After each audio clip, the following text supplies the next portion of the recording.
그렇게 보입니다. 그렇군요. 예. 자, 내일 당에서는 뭐 국제 윤리위를 열겠다, 제명 뭐 건의하겠다 이렇게 됐는데 친박 내부에서는 또 반발이 굉장히 심하거든요. 가능하겠습니까? 당장 내일인데요. 윤리위는 뭐 그걸 의결할 수 있습니다. 예. 왜냐하면 뭐 윤리 구성 자체가 당의 일반적 구성과는 달리 이 대표의 의중이 많이 반영된 구성일 거고요. 또 윤리에 앞서서 이 혁신위, 지금 유석준 위원장이 예. 이끌고 있는 혁신위는 박근혜 전 대통령의 재판 거부 성명이 나온 이후에도 예. 출당 문제에 대해서 강력하게 당이 행동을 해야 된다고 촉구하고 있거든요. 예. 그러니까 현재 한국당 지도부의 분위기로 봐서는 윤리위 의결을 거쳐서 박근혜 전 대통령 출당 쪽으로 갈 것 같습니다. 그럼 뭐 그건 하면 되는 거예요. 그런데 기술적으로는 가능하지만 그로 인한 정치적 후폭풍을 감당할 수 있겠느냐라고 하는 정책 판단이 필요한 거 아니겠습니까? 예. 그런데 제가 여러 번 말씀드립니다만 지금 박근혜 전 대통령이 나는 정치보복을 당하고 있다, 나는 희생양이다라고 하고 있는 상황에서 또 그 정치보복을 당하고 있다는 점을 공감한다고 홍준표 대표가 이야기한 상황에서 예. 나는 공감하지만 그러나 당신은 나가주시오라고 하는 조치를 취하는 것이 예. 우선 조리가 잘 서지 않고 논리적으로 설득력이 좀 떨어지고 네. 그리고 이렇게 희생양 프레임으로 박근혜 전 대통령이 정치 투쟁을 시작을 했는데 예. 당에서 이 등띠 밀어서 내보낼 경우에 박근혜 전 대통령을 지지하는 또 한국당을 지지하는 이 중첩되는 사람들이 많지 않겠습니까? 예. 이 사람들의 홍준표 대표에 대한 반발이 생각보다 클 수 있습니다. 예. 그런 점 때문에 윤리위 의결로 모든 게 끝나는 게 아니고 예. 윤리위 의결 이후에 또 다른 절차들이 있고 결국은 홍준표 대표가 최종적으로 결단을 내려야 이제 마무리가 되는 건데 예. 그때까지는 여러 가지 상황을 좀 더 볼 수밖에 없지 않냐. 그렇게 이 당적 정리 문제로요. 바른정당하고 한국당과의 통합이 조금 어려움을 겪는 거 아닌가. 오히려 바른정당하고 국민의당의 움직임이 심상치가 않은 것 같습니다. 두 당이 합칠 때 시너지 효과가 가장 큰 여론조사 결과가 나왔는데 첫 지도부 만남이 있었습니다. 어떻게 또 새로운 통합이 이루어지는 걸로 봐야 될까요?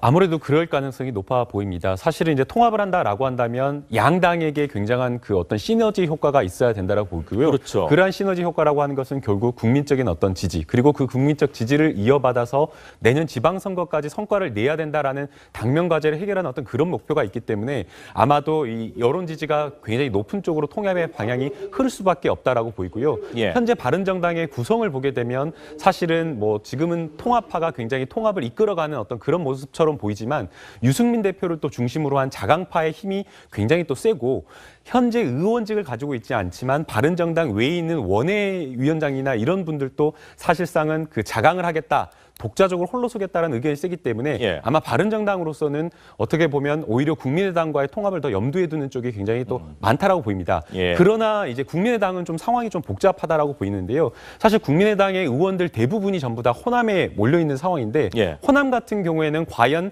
이 바른정당과의 통합을 어떻게 볼 것인지 바른정당과의 통합을 했을 때 호남의 어떤 기초의원이라든지 의석 뭐 기초단체장이라든지 이런 부분에 있어서 예. 의석을 내고 또 호남의 어떤 유권자의 지지를 받을지를 또 고민해 보게 되면 예. 사실상 호남과 또 다른 그 외 지역이 상당히 틀린 어떤 결론을 가져올 것으로 생각이 됩니다. 그렇기 때문에 아마 국민의당에서는 이번에 이 여론조사 결과 나온 것에 대해서 국감 중에 왜 이런 거를 발표했냐라고 이야기를 했지만 사실은 이것이 내부적으로 정리가 되지 않았는데 왜 이걸 섣부르게 발표를 해서 안에서 혼란을 만드느냐라는 그런 이야기로 좀 볼 수 있을 것 같습니다. 자, 김동철 주호영 원내대표가 오늘 만남을 갖는데 네. 어떤 의미 있는 결과가 나올 수 있을까요?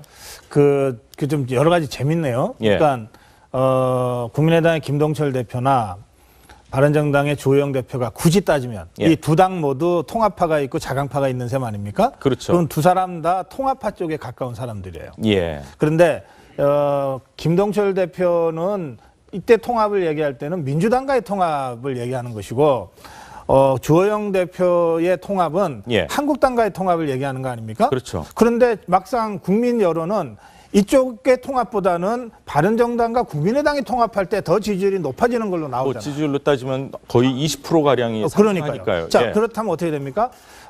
작년 4월에 국민은 다당제를 만들어 놨는데 예. 이 90력이 작동을 해서 국민의당은 민주당 쪽으로 바른정당은 한국당 쪽으로 이렇게 빨려 들어갈 수도 있는 그런 형국이었는데 국민들은 아니다. 바른정당과 국민의당이 오히려 제3지대를 만들 때 우리가 더 지지해주겠다. 이렇게 답변하신 거거든요. 예. 그렇다면 국민의당 안에서 민주당과 통합을 주장했던 사람들의 이 발언권이 떨어질 수밖에 없어요.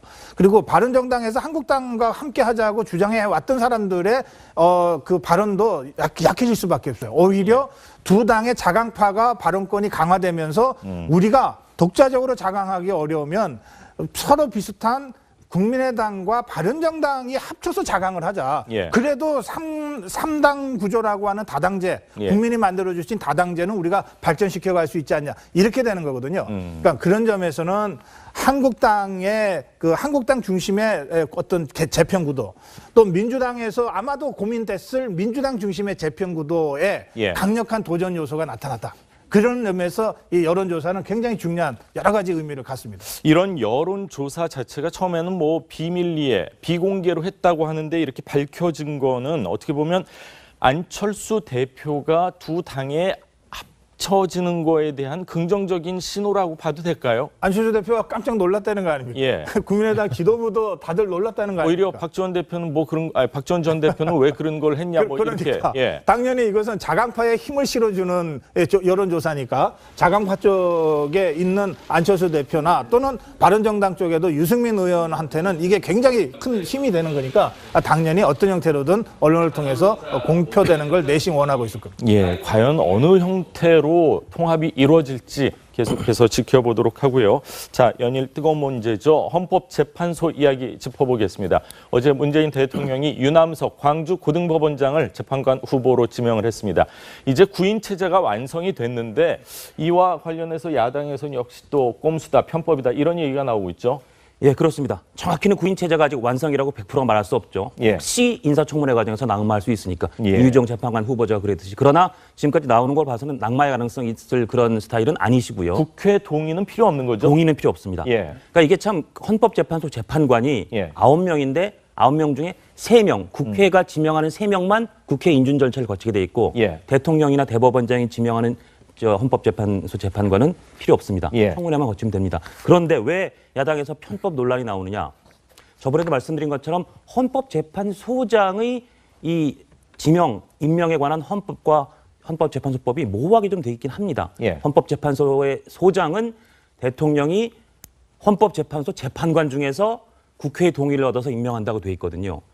그러니까 원래는 헌법재판소 재판관이 다 있는 상황에서 그중에서 9명 중 1명을 소장으로 임명해야 되는데 처음부터 1대부터 4대까지 조규광, 김용준, 윤영철, 이강국 소장 다 헌법재판소 재판관 임명과 동시에 소장으로 같이 임명해서 한꺼번에 원샷으로 이 절차를 끝냈던 그런 전례가 쌓여 있습니다. 예. 그러니까 이번에도 사실은 그렇게 이 유남석 광주고등법원장을 대통령이 훌륭한 인품을 갖고 훌륭한 실력을 갖고 있다고 느끼면 그렇게 하면 되는데 굳이 안 했어요. 예. 헌법재판소 재판관으로만 지명을 했기 때문에 야당에선 국회 동의 절차를 피하려는 꼼수 아니냐, 헌법 아니냐, 뭐 이런 논란이 나오는데 사실은 이 절차가 좀 모호한 그런 데서 기인되는 면도 있습니다. 예, 자, 두 분은 이걸 편법으로 보십니까? 아니면 대통령이 이런 선택을 할 수밖에 없는 상황이었다 이렇게 보십니까? 일단 헌법재판소 법을 보게 되면 예. 지금 청와대에서 이야기를 하는 그 임기가 굉장히 모호하기 때문에 이 부분을 문제 삼아서 헌법재판소 소장 임명이나 이런 것을 누출하라는 부분이 없습니다. 그리고 이 거리라고 하는 것은 사실은 있어서는 안 되는 어떤 그런 기관이기 때문에 최소화하는 게 맞다라고 보입니다. 뭐 헌법재판소의 위상이 결코 대법원 위상에 떨어지지 않기 때문인데요. 사실 이 부분과 관련해서는 뭐 청와대도 굉장한 좀 고민은 있을 것으로 생각이 됩니다. 어떤 사람을 소장으로 임명할 것인가. 그런 부분에 대한 고민은 있지만 지금 이번에 그 임명을 한 것이 편법으로 조금 보기는 어려운 것이 예. 헌법재판소에서 이 현재 가지고 있는 헌법재판소의 불완전성을 해소해달라라는 요청을 했었던 것이었고요. 그렇죠. 그 불완전성이라고 하는 것은 두 가지라고 볼 건데요. 소장이 없다라는 것과 재판관 한 명이 부족하다라는 것, 이 두 가지일 건데 청와대에서는 이것을 한 번에 물론 해결할 수 있는 방법도 있지만 예. 이것을 한 번에 했을 때 또 지난번 김희수 헌재소장 임명과 관련해서 국회에서 굉장히 논란이 일었었던 동의를 그런 못 부분이- 받았으니까 예, 맞습니다. 또 동의를 못 못 받을 가능성. 어떤 그런 위험성이나 가능성이 있기 때문에 예. 차제에 헌법재판관 7인 구성을 먼저 하고 그다음에 소장 임명과 관련해서는 나중에 조금 더 시간을 가지고 고민을 하겠다라는 구인 점이 체제. 있을 예. 것으로 보이고요.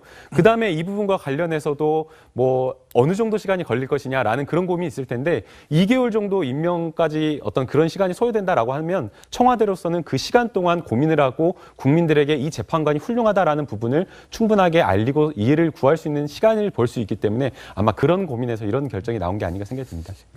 지금 김 변호사가 이제 두 가지 의미에서 좀 불완전했던 것을 이제 완전체로 빨리 만들어야 된다고 이제 설명하셨잖아요. 예. 근데 지금 그 두 가지 중에 한 가지가 이제 충족이 포인트제. 되고 있는 겁니다. 예. 소장 문제는 여전히 해결이 안 되고 있기 때문에 여전히 불완전하기는 마찬가지예요. 자, 그리고 아까 우리 장 부장 설명하신 대로 이제 유남석 후보자는 청문은 거치지만 대통령이 그냥 임명합니다. 국회에서 반대 의견이 있어도.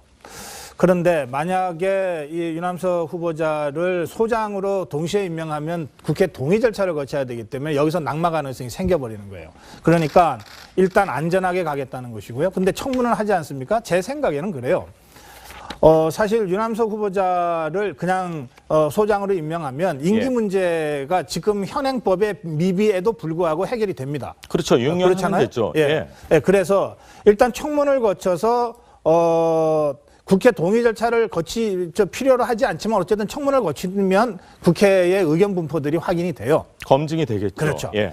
그래서 큰 문제가 없다면 그 다음에 9명 중에 1명인 유남석 헌법재판관이 이제 됐을 테니까 오늘 다시 소장으로 임명하면 예. 불과 얼마 전에 문제 없다고 했던 국회가 다시 그걸 부결하기 어렵잖아요. 예. 그러니까 이제 그런 것까지를 염두에 두고 일단 단계별로 가고 있는 것 같습니다. 예. 그러니까 저는 이것은 청와대가 굉장히 여러 가지를 고심한 결과 예.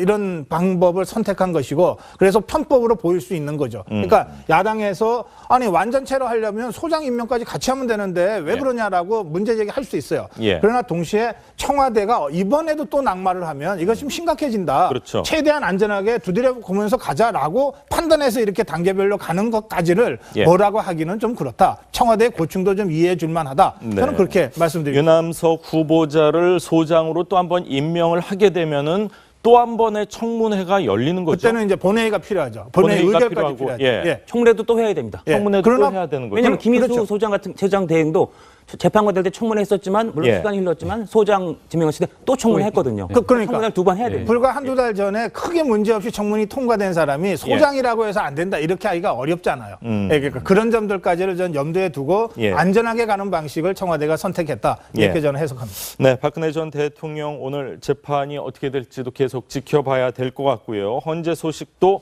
계속 지켜보도록 하겠습니다. 오늘 말씀 여기까지 듣도록 하겠습니다. 감사합니다. 움직임이 심상치가 않은 것 같습니다. 두 당이 합칠 때 시너지 효과가 가장 큰 여론조사 결과가 나왔는데 첫 지도부 만남이 있었습니다. 어떻게 또 새로운 통합이 이루어지는 걸로 봐야 될까요?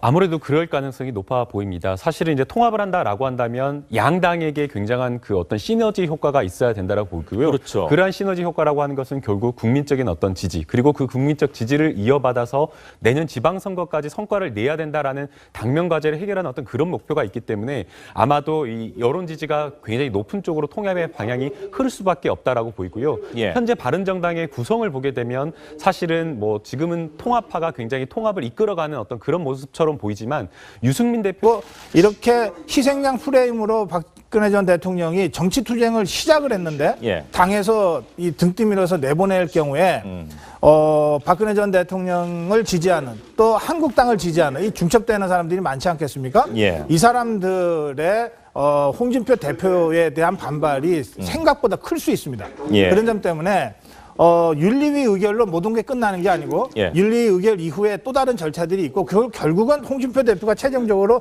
결단을 내려야 이제 마무리가 되는 건데 예. 그때까지는 여러 가지 상황을 좀 더 볼 수밖에 없지 않냐. 그렇게 이 당적 정리 문제로요. 바른정당하고 한국당과의 통합이 조금 어려움을 겪는 거 아닌가. 오히려 바른정당하고 국민의당의 그렇게 보입니다. 그렇군요. 예. 자, 내일 당에서는 뭐 국제 윤리위를 열겠다. 제명 뭐 건의하겠다. 이렇게 됐는데 친박 내부에서는 또 반발이 굉장히 심하거든요. 가능하겠습니까? 당장 내일인데요. 윤리위는 뭐 그걸 의결할 수 있습니다. 예. 왜냐하면 뭐 윤리 구성 자체가 당의 일반적 구성과는 달리 이 대표의 의중이 많이 반영된 구성일 거고요. 또 윤리에 앞서서 이 혁신위, 지금 유석준 위원장이 예. 이끌고 있는 혁신위는 박근혜 전 대통령의 재판 거부 성명이 나온 이후에도 예. 출당 문제에 대해서 강력하게 당이 행동을 해야 된다고 촉구하고 있거든요. 예. 그러니까 현재 한국당 지도부의 분위기로 봐서는 윤리위 의결을 거쳐서 박근혜 전 대통령 출당 쪽으로 갈 것 같습니다. 그럼 뭐 그건 하면 되는 거예요. 그런데 기술적으로는 가능하지만 그로 인한 정치적 후폭풍을 감당할 수 있겠느냐라고 하는 정책 판단이 필요한 거 아니겠습니까? 예. 그런데 제가 여러 번 말씀드립니다만 지금 박근혜 전 대통령이 나는 정치 보복을 당하고 있다, 나는 희생양이다라고 하고 있는 상황에서 또 그 정치 보복을 당하고 있다는 점을 공감한다고 홍준표 대표가 이야기한 상황에서 예. 나는 공감하지만 그러나 당신은 나가주시오라고 하는 조치를 취하는 것이 예. 우선 조리가 잘 서지 않고 논리적으로 설득력이 좀 떨어지고 네. 그리고 또 중심으로 한 자강파의 힘이 굉장히 또 세고 현재 의원직을 가지고 있지 않지만 바른정당 외에 있는 원외위원장이나 이런 분들도 사실상은 그 자강을 하겠다. 독자적으로 홀로 서겠다는 의견이 세기 때문에 예. 아마 바른정당으로서는 어떻게 보면 오히려 국민의당과의 통합을 더 염두에 두는 쪽이 굉장히 또 많다라고 보입니다. 예. 그러나 이제 국민의당은 좀 상황이 좀 복잡하다라고 보이는데요. 사실 국민의당의 의원들 대부분이 전부 다 호남에 몰려 있는 상황인데 예. 호남 같은 경우에는 과연 이 바른정당과의 통합을 어떻게 볼 것인지 바른정당과의 통합을 했을 때 호남의 어떤 기초의원이라든지 의석 뭐 기초단체장이라든지 이런 부분에 있어서 예. 의석을 내고 또 호남의 어떤 유권자의 지지를 받을지를 또 고민해 보게 되면 예. 사실상 호남과 또 다른 그 외 지역이